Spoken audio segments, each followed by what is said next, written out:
Pirates of the Caribbean dead man chest, जो कि 2006 में आई थी और ये pirates of the Caribbean series की सेकंड मूवी है। तो मूवी की स्टार्टिंग में हमें इंग्लैंड सिटी दिखाई जाती है, जहां पर हमें पोर्ट रॉयल का सीन दिखाया जाता है और वहां पर हम देखते हैं कि ईस्ट इंडिया कंपनी के एक ट्रेड गवर्नर आए होते हैं जिनका नाम कटलर बकेट होता है और वो वहां पर 2 डेथ वारंट लाते हैं, जिनमें से एक जैक स्पैरो का होता है और दूसरा एलिजाबेथ स्वान का होता है।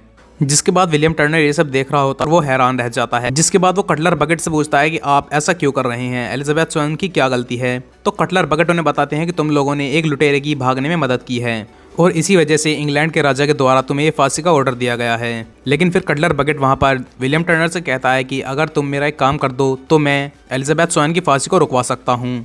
और फिर कटलर बकेट विलियम टर्नर से कहता है कि मुझे जैक स्पैरो का कंपास चाहिए और अगर तुम मुझे जैक स्पैरो का कंपास लाकर दे देते हो तो मैं इस डेथ वारंट को बदलवा दूंगा। जिसके बाद हमें जैक स्पैरो का सीन दिखाया जाता है जो कि ब्लैक पर्ल जहाज पर होता है। अब हम देखते हैं कि जैक स्पैरो वहां पर अपने सभी साथियों से कहता है कि हमें एक खजाने की तलाश है और वो उन्हें एक चाबी का नक्शा दिखाता है और वो उनसे कहता है कि ये एक बॉक्स की चाबी है और अगर हमें ये मिल जाए तो हम सब मालामाल हो सकते हैं। अब हम देखते हैं कि जैक स्पैरो अपने कंपास का इस्तेमाल करता है उस चाबी को ढूंढने के लिए, लेकिन उसका कंपास सही काम नहीं कर रहा होता और उसे रास्ता नहीं दिखाता। आमतौर पर जैक स्पैरो का कंपास उसे हर चीज का रास्ता दिखाता था जहां पर जैक स्पैरो जाना चाहता था, लेकिन अब वो काम नहीं कर रहा था। जिसके बाद जैक स्पैरो अपने शिप की बेसमेंट में जाता है और जैसे ही वो वहां पर एक शराब की बोतल उठाता है तो उसे वहां पर बिल टर्नर दिखाई देता है जो कि बूट स्ट्रैप था और वो विलियम टर्नर का पिता था।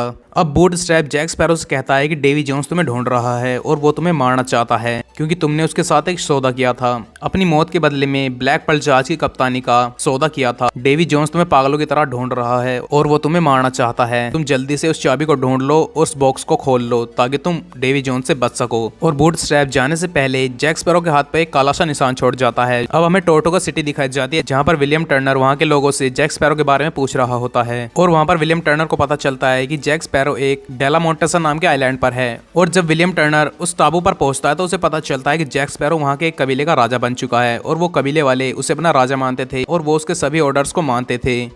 अब हमें पोर्ट रॉयल का सीन दिखाया जाता है जहाँ पर एलिजाबेथ स्वैन कटलर बकेट के रूम में जाती है और उसके हाथ में एक गन होती है और वो कटलर बकेट से कहती है कि तुम्हें इस डेथ नोट के ऊपर अपनी मोहर लगानी होगी ताकि जैक स्पैरो ना मरे। जिसके बाद कटलर बकेट ऐसा ही करता है और वो उस डेथ नोट पर अपनी मोहर लगा देता है। अब हमें डेलामोंटेसा टापू का सीन दिखाया जाता है जहाँ पर विलियम टर्नर होता है और कबीले के लोग उसे पकड़ लेते हैं और हम देखते हैं कि वो विलियम टर्नर को एक पिंजरे में बंद कर देते हैं और हम वहाँ पर एक पिंजरा और देखते हैं जिसके अंदर जैक स्पैरो के सभी साथी बंद थे।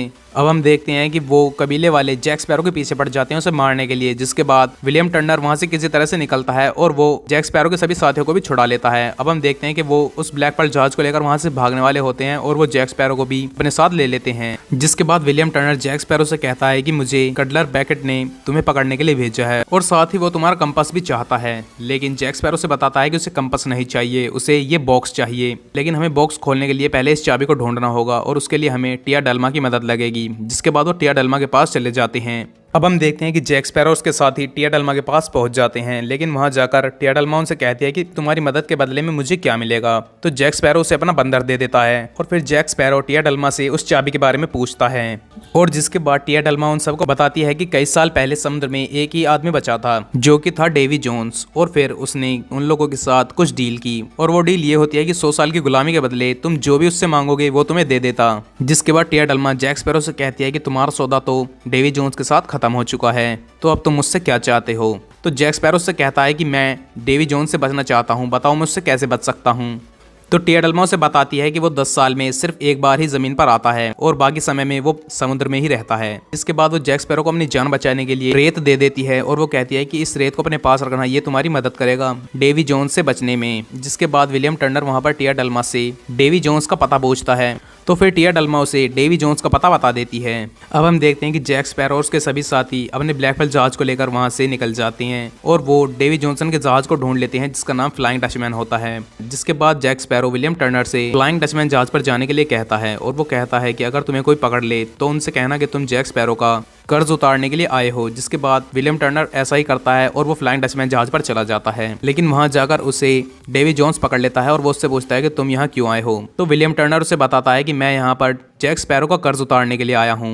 लेकिन डेवी जोन्स को पता चल जाता है और उसके पास शक्तियां होती हैं, इसलिए वो अपनी शक्तियों की मदद से ब्लैक पर्ल जहाज के अंदर पहुंच जाता है। अब हम देखते हैं कि जैक स्पैरो डेवी जोन्स से कहता है कि तुम मुझे छोड़ दो, जिसके बाद डेवी जोन्स उससे कहता है कि तुम्हें मेरे लिए 100 आदमी लाने होंगे, तुम्हारी जान की कीमत 100 आदमी है और अगर तुम मुझे 100 आदमी लाकर दे देते हो तो मैं तुम्हें छोड़ दूंगा। जिसके बाद जैक स्पैरो के हाथ में डेवी जोन्स का जो श्राप था वो डेवी जोन्स वापस ले लेता है ताकि जैक स्पैरो उसके लिए 100 आदमियों का इंतजाम कर सके। अब हम देखते हैं कि जैक स्पैरो अपने साथी गिब्स के साथ टोर्टुगा टापू पर वापस आ जाता है और उसे 100 आदमी चाहिए थे जिन्हें वो वहां पर ढूंढने लगता है, लेकिन उसे वहां पर 4 ही आदमी मिल पाते हैं। अब हम देखते हैं कि टोर्टुगा टापू पर एलिजाबेथ स्वैन भी होती है और जैक स्पैरो उसे भी अपने साथ शामिल कर लेता है। जिसके बाद जैक स्पैरो एलिजाबेथ स्वैन से कहता है कि मुझे एक चाबी की ज़रूरत है और वो चाबी डेवी जोन्स के पास है। जिसके बाद वो उसे विलियम टर्नर के बारे में बताता है और वो उससे कहता है कि वो भी डेवी जोन्स के पास ही है। और फिर जैक स्पैरो उसे अपना कंपास दिखाता है और वो उससे कहता है कि तुम इस कंपास को पकड़ो क्योंकि ये कंपास हमें हमारी मनचाही चीज़ दिखाता है, जिस चीज़ की हमें इच्छा होती है, तो तुम इससे डेवी जोन्स के जहाज़ का पता लगाओ।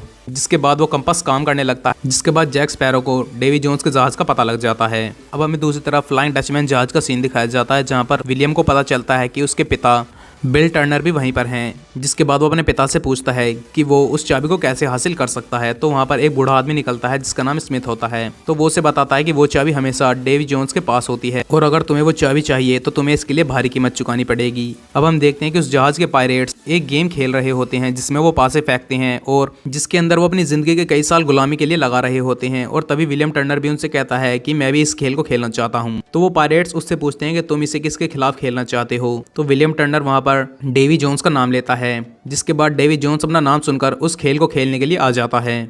अब हम देखते हैं कि डेवी जोन्स विलियम टर्नर से पूछता है कि तुम दाव पर क्या लगाना चाहते हो। तो विलियम टर्नर वहां पर अपनी जिंदगी को दाव पर लगा देता है और वो कहता है कि मैं अपनी पूरी जिंदगी को दाव पर लगाना चाहता हूं। जिसके बाद विलियम टर्नर डेवी जोन्स से कहता है कि अगर तुम्हें मेरे साथ खेलना है तो तुम्हें इस चाबी को दाव पर लगाना होगा। जिसके बाद डेवी जोन्स पहले थोड़ा सोचता है लेकिन वो फिर गेम खेलने के लिए तैयार हो जाता है। अब हम देखते हैं कि वो दोनों खेल खेलना स्टार्ट करते हैं जहाँ पर विलियम टर्नर को पता चल जाता है कि उसके पास से कमजोर हैं और उसके नंबर कम आए हैं। जिसके बाद वहाँ पर उसका पिता बोर्ड स्टैप भी बैठ जाता है गेम को खेलने के लिए, लेकिन उसे भी पता चलता है कि उसके पास भी कम है। डेवी जोन्स सोचता है कि ये दोनों चीटिंग कर रहे हैं और वो उनके पासों को खोलकर देखता है। जिसके बाद वो बीच में से ही गेम में से उठकर चला जाता है और गेम को पूरा नहीं करता। अब रात हो जाती है और हमें शिप का सीन दिखाया जाता है जहाँ पर विलियम टर्नर और उसके पिता बिल टर्नर दोनों एक दूसरे के साथ बात कर रहे होते हैं और विलियम टर्नर वहाँ पर कहता है कि मुझे उस चाबी की जरूरत है उस बॉक्स को खोलने के लिए। तो बिल टर्नर कहता है कि मैं इस जहाज के पायरेट्स का ध्यान भटकाता हूँ, तब तक तुम जाकर डेवी जोन्स से उस चाबी को चुरा लाओ। और फिर विलियम टर्नर ऐसा ही करता है और वो जाकर डेवी जोन्स से चालाकी से उस चाबी को चुरा लेता है। अगली सुबह डेवी जोन्स को पता चल जाता है कि उसकी चाबी गायब है।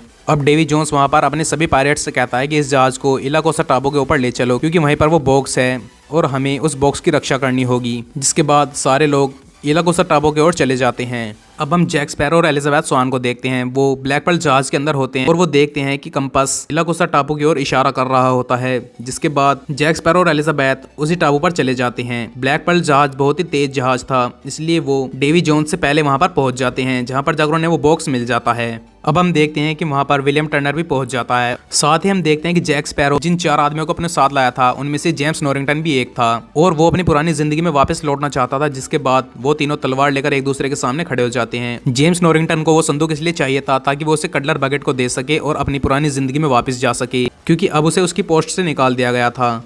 जैक स्पैरो अपनी जिंदगी की रिहाई चाहता था, इसलिए वो उस संदूक को पाना चाहता था और विलियम टर्नर अपने पिता को उस शराब से मुक्त करवाना चाहता था, इसलिए वो उस संदूक को चाहता था। अब हम देखते हैं कि उन तीनों के बीच एक स्वॉर्ड फाइट होती है जहां पर जैक स्पैरो को वो चाबी मिल जाती है। अब वहां पर डेवी जॉनसन के पायरेट्स भी पहुंच जाते हैं जो कि उस संदूक को लेने के लिए वहां पर आए थे और वो सब उन लोगों पर हमला कर देते हैं। जिसके बाद जैक स्पैरो उस बॉक्स को लेकर भाग जाता है और वहां पर जैक स्पैरो सही मौका देखकर उस संदूक को खोल लेता है और हम देखते हैं कि उस संदूक के अंदर डेवी जोन्स का दिल होता है और जैक स्पैरो उसे अपनी रेत की बोतल में डाल लेता है। अब जेम्स नॉरिंगटन जैक स्पैरो को देख लेता है और वो उसके रेत के बर्तन में से उस दिल को निकालकर अपने पास रख लेता है। अब हम देखते हैं कि डेवी जोन्स वहां पर पहुंच जाता है और जेम्स नॉरिंगटन को पकड़ लेता है। दूसरी तरफ जैक स्पैरो, विलियम टर्नर और एलिजाबेथ स्वैन तीनों ब्लैक पर्ल जहाज में चले जाते हैं और वो वहां से भागने लगते हैं, लेकिन तभी डेवी जोन्स गुस्सा हो जाता है और वो क्रैकन को ब्लैक पर्ल जहाज के पीछे भेज देता है। ब्लैक पर्ल जहाज के सभी लोग वहां से भागने के लिए एक बड़ी बोट का इस्तेमाल करते हैं, लेकिन जैक स्पैरो वहां से नहीं जाता और वो कहता है कि मैं ब्लैक पर्ल को छोड़कर नहीं जाने वाला, तुम लोग यहाँ से चले जाओ और मैं इसकी रक्षा करूंगा। जिसके बाद क्रैकन जो कि एक बहुत ही बड़ा सी मॉन्स्टर होता है वो उस जहाज पर हमला कर देता है और उस जहाज को तोड़ देता है और फिर जैक स्पैरो से लड़ने के लिए जाता है, लेकिन वो जैक स्पैरो को भी निकल जाता है। अब वो सब वहां से बचकर निकल जाते हैं, जिसके बाद हमें जेम्स नॉरिंगटन का सीन दिखाया जाता है जो कि उस दिल को कटलर बकेट को लाकर दे देता है। जिसके बाद हमें विलियम टर्नर, एलिजाबेथ स्वैन और बाकी लोगों का सीन दिखाया जाता है जो कि टिया डल्मा के पास आए थे और वो टिया डल्मा से कहते हैं कि हमें जैक स्पैरो को बचाना होगा, हम उसे बचाने के लिए क्या कर सकते हैं। तो टिया डल्मा उन्हें बताती है तुम्हें इस वर्ल्ड के एंड में जाना होगा जहां पर जाकर तुम उसे बचा सकते हो, लेकिन इसके लिए तुम्हें एक कप्तान की जरूरत पड़ेगी। जिसके बाद वहां पर पिछली मूवी के विलन बारबोसा की एंट्री होती है और ये मूवी यहीं पर खत्म हो जाती है। तो आई होप गाइस आपको ये वीडियो पसंद आया हो। इसी के साथ चैनल को सब्सक्राइब और वीडियो को लाइक करना ना भूलें।